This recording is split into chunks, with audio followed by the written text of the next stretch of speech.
So we were on a plane one day, and I just turned to Stephane. He was reading a magazine, and I thought, I'll ask him. And I said, Stephane, what advice would you give me?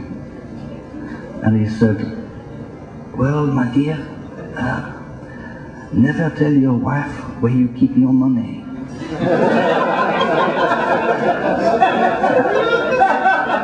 And he just carried on reading the magazine, and that was it. And that was the only advice I ever got from him. Have you remembered that, though? You've always remembered that advice? Yeah, well, the thing was, he couldn't understand. He thought it was very bizarre, because I got married when I was 19. And he said, oh, you're far too young to be married, you know, and have children. You know, he used to be, you know, how is your wife? Is she okay? Yes, yes, she's very well, Stephane. She says hello to you. You know, you must be careful, you know, about the money with your wife. Anyway, I'm still married to her after all these years, and I'm still broke.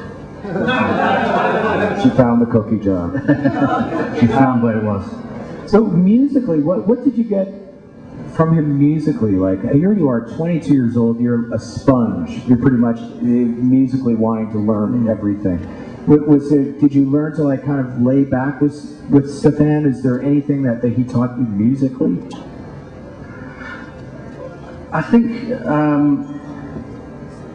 it taught me how to accompany. I mean, the strange thing is, I mean, the story I told you there seems very flippant, but it was true. Stephane never ever said to me, play like this or play like that. And that's the way he was with the musicians that worked with him.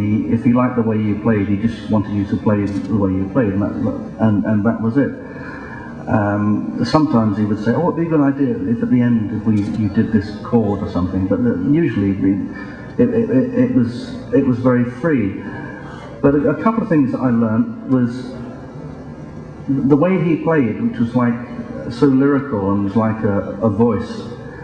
I learned how to accompany somebody that way. I've just made an album with my daughter-in-law, who's a jazz singer, and a lot of that, I haven't really done that kind of thing for so long since with Stephane, but I suddenly remembered, it all came back to me, how to accompany somebody, how to accompany a violin or a singer.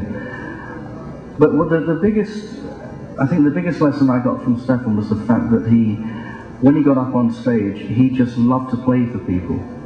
And I think that was the biggest thing that people got from him. Well, you know, obviously apart from the wonderful way he played his wonderful music, but when he was on stage playing for people, he was loving every minute, and he just wanted to give music to the audience.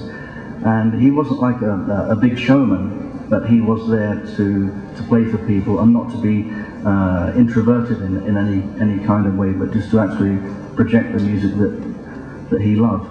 And that was because I'd worked with so many jazz musicians before that were almost ignored the audience a lot of the time.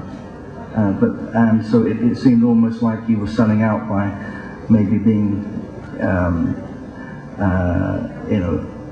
engaging with the audience. And he was the first jazz musician I worked with that really engaged with an audience and made them part of it. And then I realized what an important thing that was, not from an entertainment or showbiz point of view, but in terms of communicating the music and getting the music across. And he was an incredible communicator with his music. So he's never really